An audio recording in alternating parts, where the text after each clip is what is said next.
Javma, can you still hear us? Okay, very good. We are back.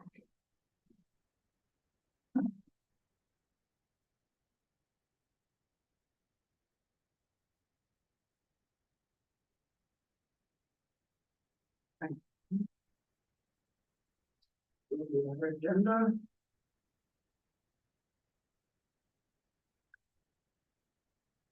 We'll start with director's report, Richard. All right, good evening, everyone. So as you just saw, the Petty Auditorium project is making a lot of progress in that area. After the delayed light fixtures came in, everything just kind of got back on track and sped up. So I believe we're on schedule for finishing the project in mid-November. So we're really excited about that. The capital assets study I mentioned in my report, we just went over a draft with TTC and we're working on a final version of that. So by November board meeting, I should have that available for you. And I'll probably send you a note saying that it's available to you in the Dropbox. So we can have it available for you, and then probably at that next meeting, I or someone from BTC will just kind of summarize what's in the report and answer any questions. So I can already see though in the draft that it's going to be very helpful for us with planning capital improvement projects and spreading them out over the years, and will also help our financial planning tremendously. But Nancy will talk about the strategic updates a little bit later, part of the consent agenda, but we had some really great strategic plan conversations with local community partner organizations and also the public, just open discussions, and I participated in a couple of those. And I thought that they were great, and we heard a lot of interesting comments about the challenges of and the joys, obviously, of serving such a diverse community, but with the language diversity, talking about what we all can do to better serve our community, and just to kind of connect people to resources and services throughout the community. So, but there were a lot of comments, and Nancy and her team are still working through those and kind of summarizing those, and we'll fold all that into our ongoing strategic implementation report. We're about a year into everything now, so we're scheduling a kind of retreat for the co-leads for all the leads. So we'll identify what priorities can be kind of cycle down, and then what new priorities we have. So again, Nancy can talk a little bit about that later. Just a reminder, a couple of events, volunteer luncheon and the legislative forum. If you can make it, that would be great. Please let me or Susie know. You can email us or just let us know tonight if you can make it.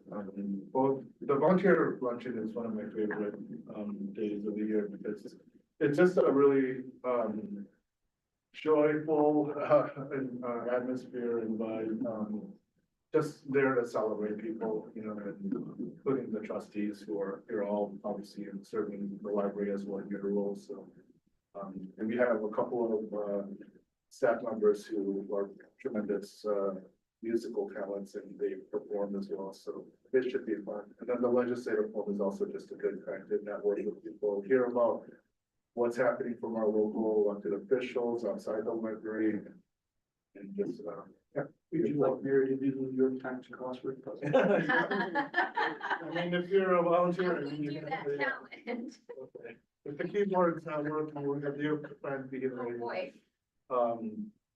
And the rest is just kind of a couple of things that I'm some training, some mentoring, and some conference that I'm attending soon. So if you have any questions, I'd be happy to talk more about anything. Question. I'm RSVP to the volunteer luncheon with my husband, so I'm very excited to go to that. All of you should have received an invite. If you haven't, for some reason, please let us know. We'll recommend.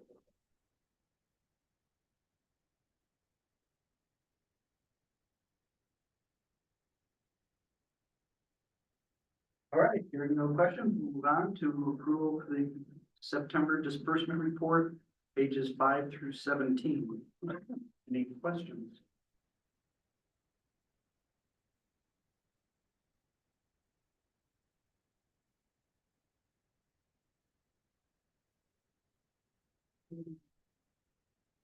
So for under capital, for item line 1040 for Jacobs and Sons, I think you, like, that was for the concrete pad for the dumpsters, right? Yeah, so in our south loading dock area Yeah. where we have the recycling and garbage dumpsters, we wanted to kind of reinforce that area instead Okay. of having asphalt that was wearing down, so we had the concrete pad Okay, kind of poured in. So that was just completed last month, so. okay, and that was the total cost for that project, or was that spread across several, like? That, few that's the payments? total. That's the cost, total yeah. cost, okay. And the rest is related to the credit project. I had a question about same thing, capital 1138 frequency audio visual services. So that 233,000, we paid them that this last month, Yes, right. So that was the pay app that the board approved. approved last month, and then we have an additional pay app we're approving shortly That's right. for another 9,000. Okay. Yeah, frequency is the AV contract.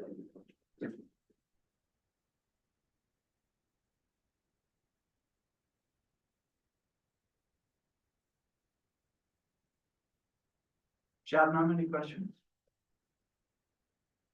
Okay. Can I have a motion to approve the September 2024 disbursement report?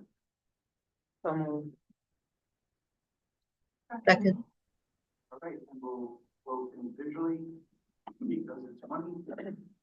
Ellen, Yes. Shabnam, yes, Amanda? Yes. Mary? Yes. Passes.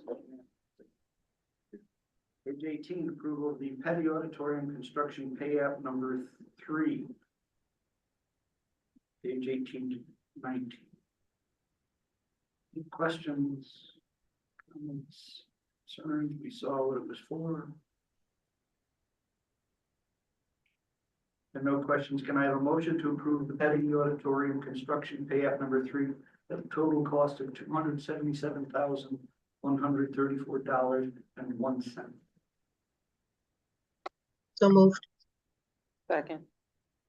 Right, and again, it's What was individual, the amount that you said? sorry, what, What was the amount that you said for the payout? 277, Oh, okay, sorry, I was looking at the wrong page. Okay, got it, okay, thank you. okay. Yes. Ellen, Yes. Shabnam, yes, Amanda? Yes. Mary? Yes. That passes unanimously. Page 28, now this is payout number 3, this is the AV that I was just referencing, so we last month paid them 233,000. This is an additional 9,312.42. Anything you want to add about these pay apps? Just a clarification on page 21. Column F, the line that's drawn through that line that says material president support. That those items were paid for as part of the previous payment. So this contract, I don't think is used to have these pay ups, so our SFC, they're overseeing everything and they saw that they got paid under that and they're not. That's already been paid out, so that's why you see that cost out, and also on the previous page, you see the retainage related to that stored material cost out. So just a little detail on that if you were going. And then in column E, obviously, all of those things were crossed out as well. Yeah, I was gonna say for giving them over $200,000, you think they could have rerun the I know. spreadsheet instead of Yeah. crossing everything out, writing it by hand. It was very much more difficult to follow, try and Yeah, track. I'll give that feedback back to SMC. Yeah. I think that it's a contractor that is not really accustomed to this kind of process, so. But SMC helped them with it and kind of corrected the spreadsheet just to show their work, basically. I can give them that feedback. Yeah, in the future, it would be better. Yeah, just redo it. Yeah. Yeah. The reason I asked you what the number was, I had jumped ahead to And this this- page and I was like, how did I say it? And I was- Two separate pages. I wanted to make sure I was. That's why it's hard to match the numbers up, and they're handwritten and they're crossed out and they're typed. Right. No, I had the same concern too, and then I even went back to last month's payout just to double check the math, and like, it did add up. But I was just wanting to make sure that I understood where all the numbers were Yeah. from, so. No other questions, motion to approve the patio auditorium AV pay app number 3 at a total cost of $9,312.42. So moved, Mary, yes. Amanda? Yeah. Shabnam? yes, Ella? Passes unanimously. On to the consent agenda, pages 23 through 46. Richard, you want to say anything, or is this? Yeah, well, I think most of it is just the normal stuff, but Nancy's here. And she really takes the lead on the strategic updates. Carlos and puts it all together, and Susie helps format it and kind of edit everything. So Nancy, do you want to share a little bit about that? And then also we have the quarterly employee recognition. I think it will always just like to read the names or $6 and forget anything like that. You want to start? Nancy? Yeah, some of it is just reiterating, like with the introduction where I think we are, and Richard, noted it in terms of the community feedback and the community conversations that we had in September. And so, in the few, rounds of cycles of strategic planning that I've been here for, we hadn't done that. And I had always thought, we start our strategic planning by asking for community input and what's important to the community, and where are your interests, and then we gather those themes to come up with our areas of focus. And I've always felt just like a twinge of, but we never go back and really talk to people about what we're doing, or, and I don't know how many people think, I went to that meeting and said XYZ. But we wanted to build that into our implementation process this year, so we're gonna, the thought is to do that annually.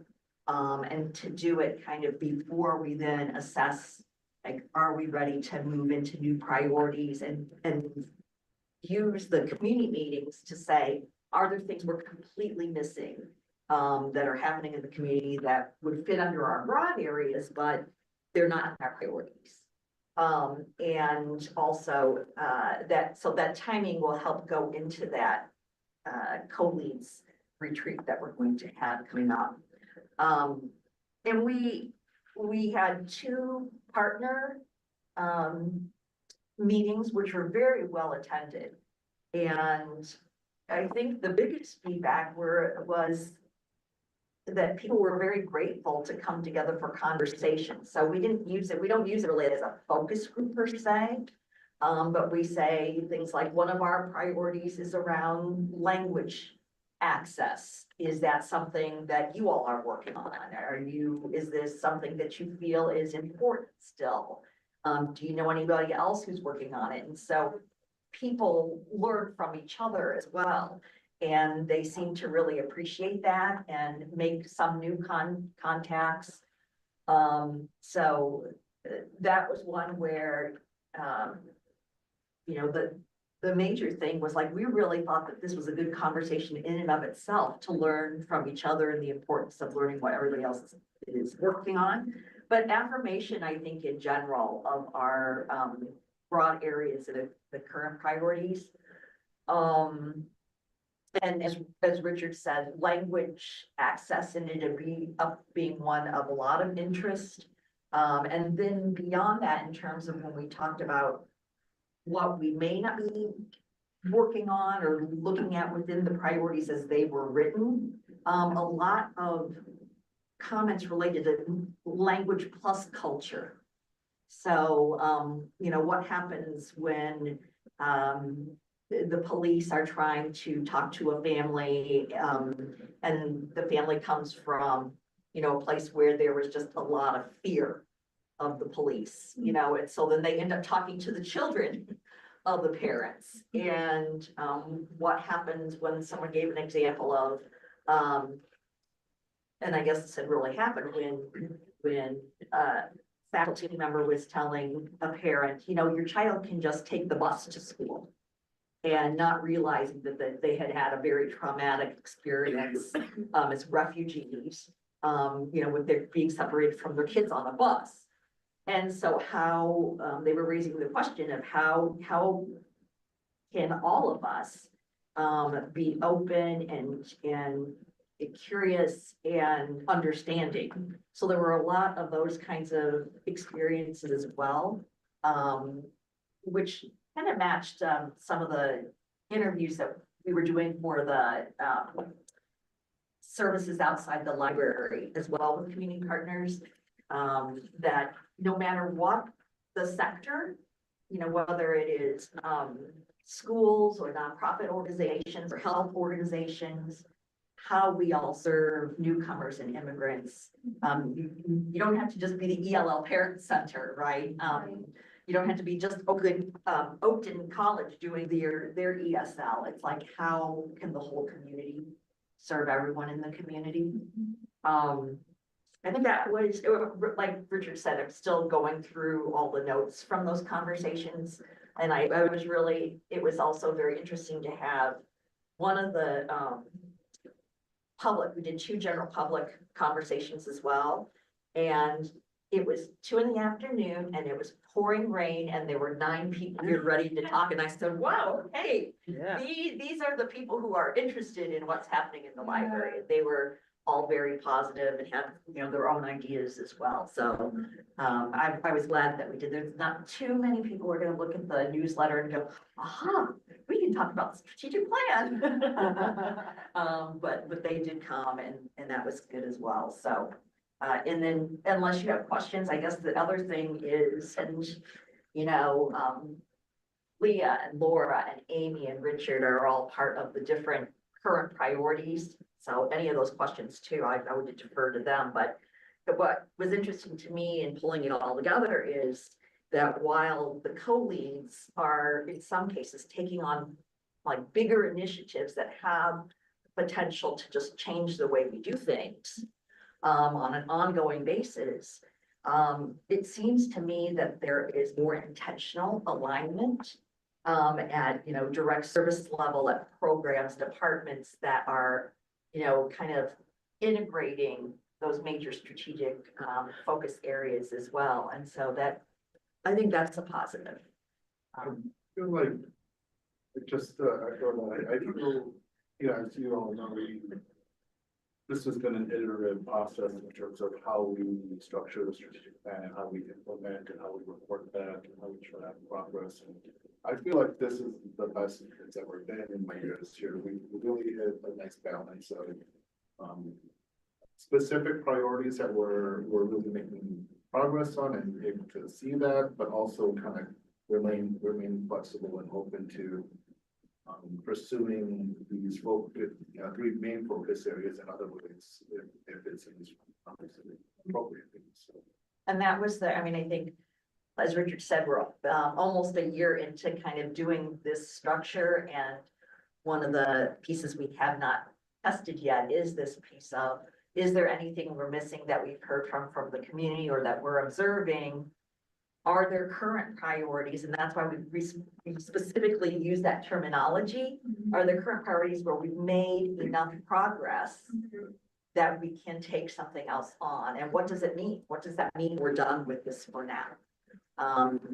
And so we're gonna have to do some of that defining, I think, as a group and consider, you know, are we just gonna continue these current priorities? Or are there ways that we can say, okay, we've done enough, it's now integrated into our work, and we can look at the next thing. And I hope the update structure and formatting has been helpful for all of you as well as trustees. I found it easier to digest, like, there's so much going on. Yeah. So this structure helps kind of just digest like the full scale of all the work and all of the specifics as well. Does anybody have questions? I love the meeting with the community as well as the partners. Partners, I get, you already know, with the community, how do you how do you do the outreach to invite them, given part of the concept is to reach out to people who aren't normally involved? I don't know how you would. We didn't really do that for this first one. It was just in the newsletter, and so it's kind of It was more a of a, general invitation, whoever showed up. yeah. So it was probably more of our, real, in fact, I'll give you an example. One woman asked a question about the Nigerian storytelling. And she wasn't quite sure if it was for her or if it was just for people who are of Nigerian heritage, and she just was raising the question. Newer to Skokie, so I don't think as familiar with the diversity of the community. And I said, let me just ask others, has anyone else seen that we're doing this? And one person, yeah, it's this Saturday, right? Yeah, they're gonna have food. I can't wait. And I was like, really have the people who follow the line here around the table. And I will say, just in looking at, just from having those experiences, the people who chose to come to that meeting were much less aware of the language access, question. And they were all native English speakers.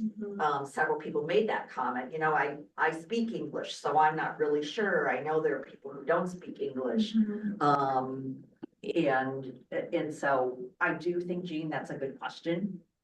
In terms of, the next go around, how do we make a specific, outreach? We do that in the, coming up with the original strategic focus areas. We did some intentional things, so we probably should do something like that when we get this input. But I would also, I agree, and I would add that to reach the people that we're not yet reaching or that are invisible is difficult, obviously, but one way that I think we do try to do that is through our community partners who have their own relationship with the community members that we may not have, so that's why it's so important to work with our community partners who have like an extended reach to the community and awareness and knowledge of the community, insights that we might not have already gained.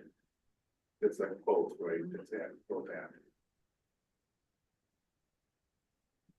Leah, do you want to share a little bit about the employees that are being recognized? Yeah, I'd love to. So we are now at 1 year of doing our quarterly employee awards, and I'm really excited to say that 32 staff members have been nominated by supervisors and managers and leadership over the last year and recognized as a part of this process. And it's been really exciting to go through and look at all of the bios and look through all the really amazing stuff that we're doing, especially in conjunction with the strategic plan update, because they're often kind of linked in a way. So this quarter, we have a number of really just fantastic staff members. So Katie Fox, Tanya Jonathan, Mark Knob, Amina Uzma, Kirk Gardner, Andrew Hazard, and Irma Contreras. And yeah, they've done some really amazing things, and I'm really excited to highlight their work for you. So as you mentioned, we've done this for a year now, and we're actually evaluating whether or not we want to like tweak this type of recognition and communicate it differently, or have the nominations or call-outs differently, or have opportunities for staff to recognize each other. So I should have been about a little bit more earlier. So we'll see. We'll let you know like in the next quarter what we come up with. You might see a tweak or a slight change or a different type of program or different type of effort to recognize staff. We'll continue to do the longevity recognitions as well. We're updated us sometimes. It's gonna be a whole other year before we catch up. There's a lot of recognition going on that we're planning. Well, and that's also one of our priorities, the strategic plan. So it's been exciting to think about all the different ways that we can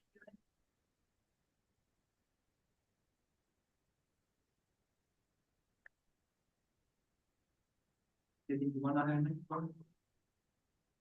Yeah. I'll forward you some other one. Questions, board, comments? So to comment that I'm impressed with all of the employees. I especially love the letters against isolation project, and I think I've mentioned it before that it just hits on so many different layers of meaning in terms of the community aspect, the intergenerational aspect, to the mental health challenges that we're facing. So it's just was super moving. I looked up the website and wanted to figure out how to find out, find out more to about getting involved. It's just, I love that we were involved through Katie, so.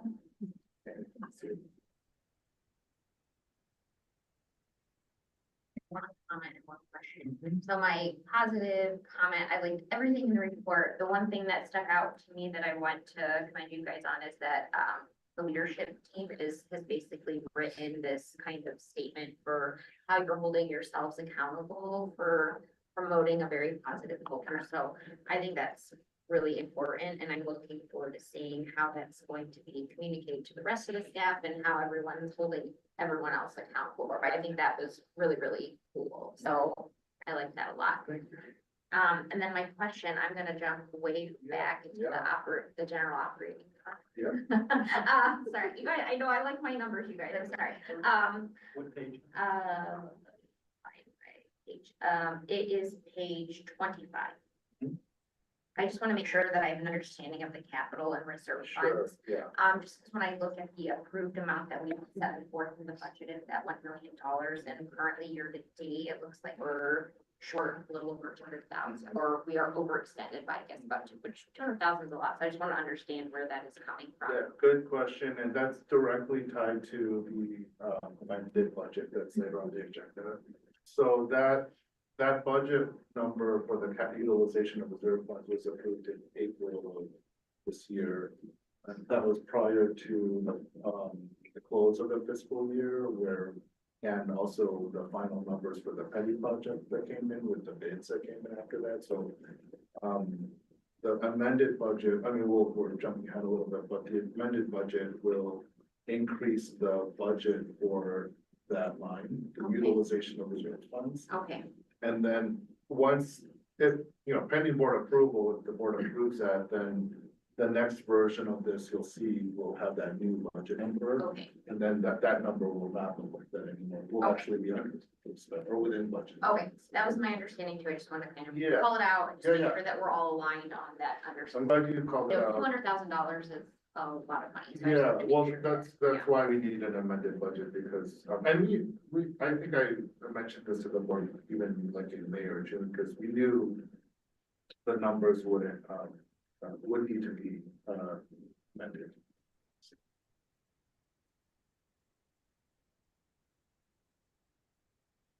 Can I motion to approve consent agenda? So moved. Okay, Mary, Yes, Amanda, Shabnam, Yes. Ellen, Yes. passes unanimously. Page 47, quarterly investment update. Yeah, Allison couldn't be here tonight, but she'll prepare this memo and the spreadsheet. This is just the regular quarterly update on our reserve fund accounts essentially. All our investment funds, so. See it all there in front of you. If you have any questions, please let me know. Questions from the board?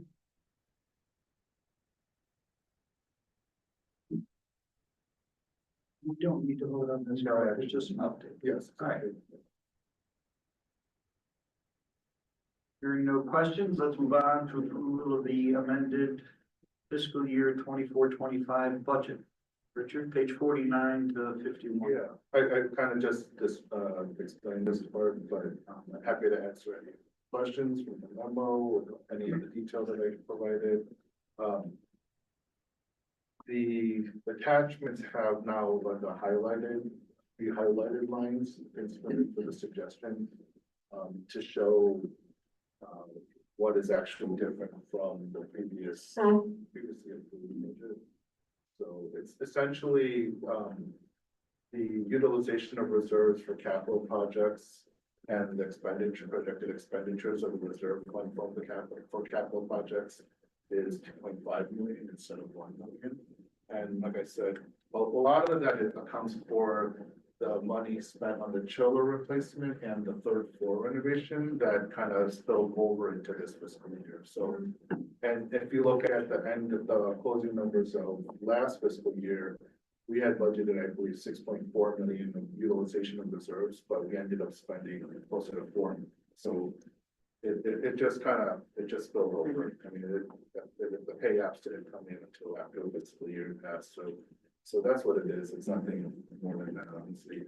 The ARPA funds line was also removed from this amendment because that $250,000, the board had approved the transfer into the reserve fund earlier in the summer. So I just it is unnecessary to make that again, because it's part of actually the utilization of the reserve funds.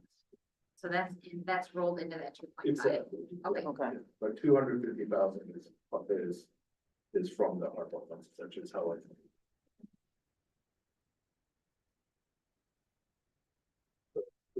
I'm happy to answer other questions, but if you don't have any questions, I recommend board approval of the amended fiscal year 2025 budget is presented. And then once, if the board takes action tonight, Susie will prepare a revised memo to share with the village and those the village manager and the director of finance so that we can update them on our amended budget for their records. And then just so I just want to make sure I understand that. So like when we were just looking at the general operating fund for the approved budget where it was 1 million, that would now be changed to 2.5 Yes. million. Okay, got it. Yeah.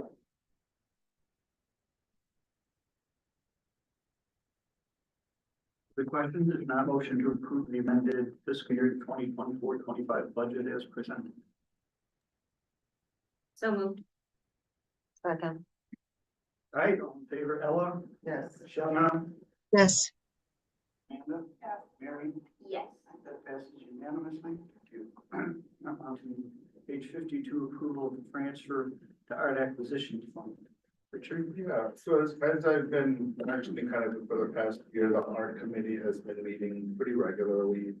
We focus a lot of our energy in the beginning, just trying to identify what we have in the collection, what we want to keep, what we definitely want to display and showcase, and then what pieces we might want to be accession. So that's all in motion. We're awaiting an auction that's hopefully going to yield some money that we can transfer back into the art acquisitions fund. But I know that for sure that it's not going to be a significant amount, to be honest. So in order for us to have an idea of what we might be able to purchase or acquire for new art, we need some money in the art acquisition fund. So I wrote the memo to just explain all that, and I suggested $100,000 transfer from our operating fund to the art acquisitions fund. The general operating fund will still be actually right at 40% projected at the end of February, which is always our target. It's a very healthy balance, but essentially that shows. So and then 100,000, given what we have seen from our art consultant, Gretchen Birch, that should give us plenty to work with in terms of not just one piece, honestly, but several pieces potentially over the next couple of years. So we haven't yet proceeded with any further conversations with specific galleries or the consultant herself, because I didn't want to put the cart before the horse until I knew what would be palatable for the board in terms of transferring. And that was my, is this a one-time transfer? Is this an annual line? No,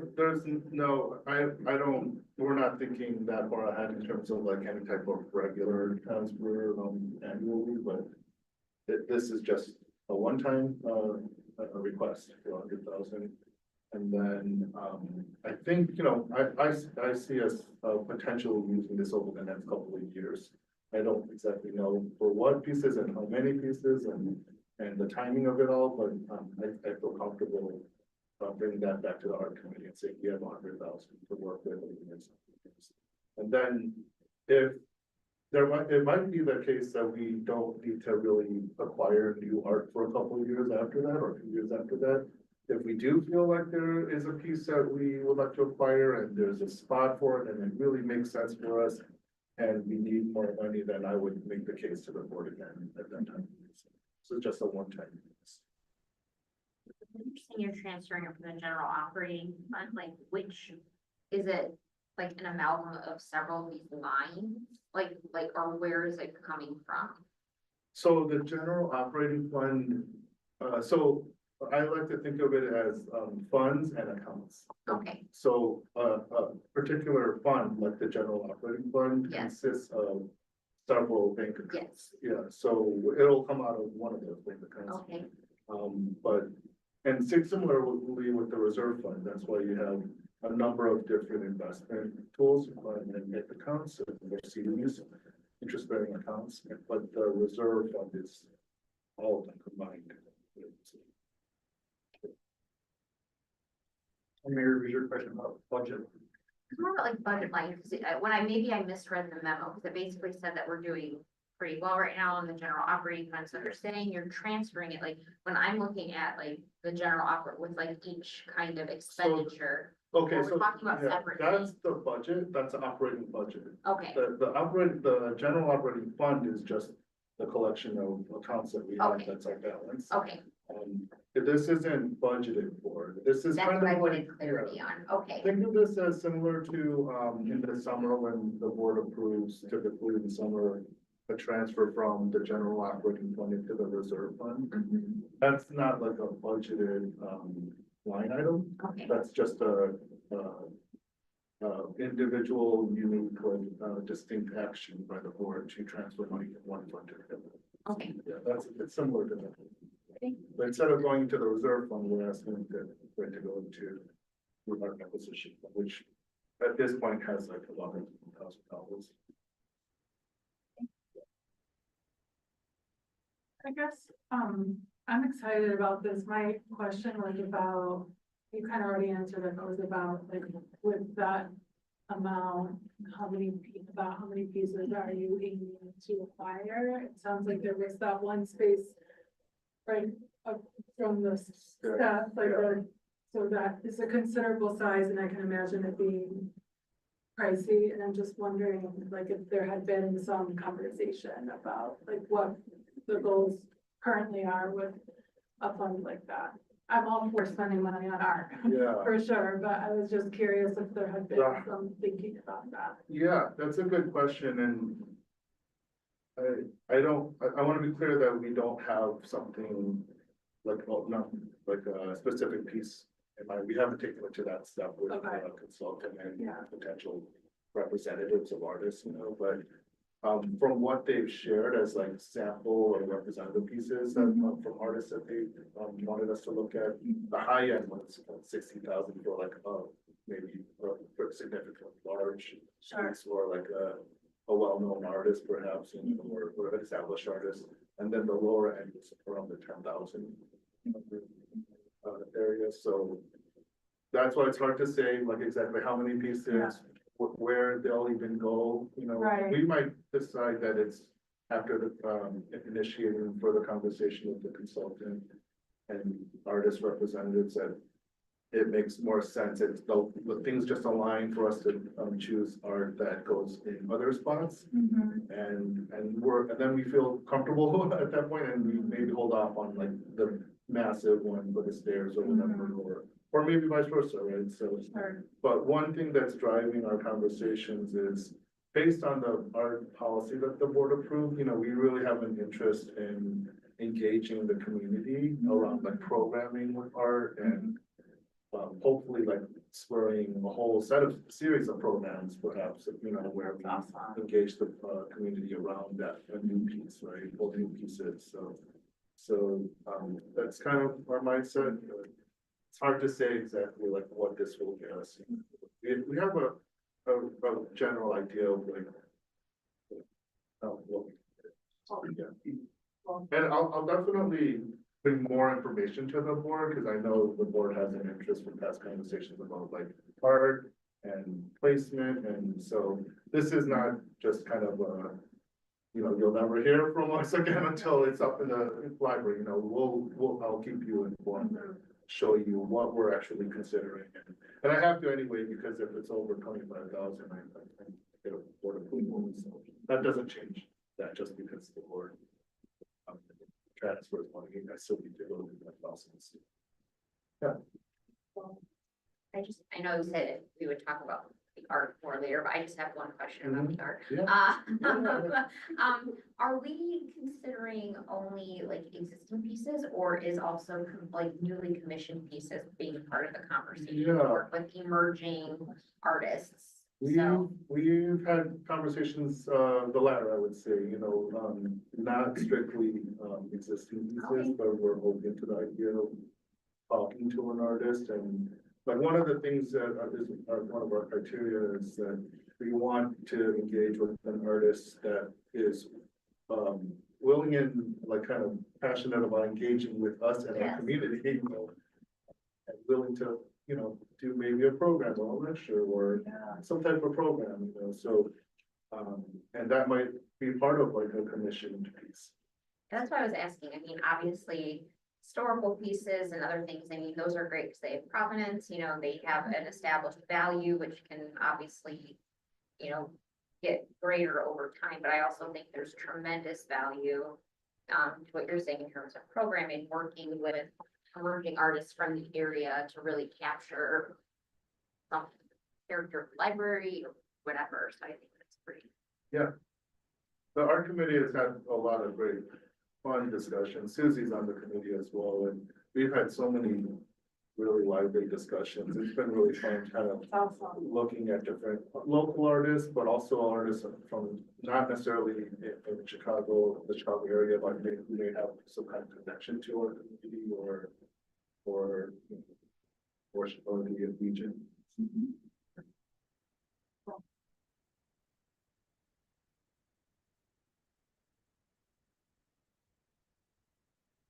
No other questions? Can I get a motion to approve a transfer of $100,000 from general operating fund to the art acquisitions fund? Second. All right, individual votes, Ella, Yes. Shabnam, Yes. Amanda, Mary? That passes unanimously. Thank you very much. We now, get a motion to go into closed session pursuant to Illinois Consolidated Statutes 120/2C1 regarding the discussion of compensation and performance of a specific employee. Get a motion to go into closed session. So, All right, Mary? Yes. Amanda? Shabnam? Yes. Ella? Yeah. You now, sorry.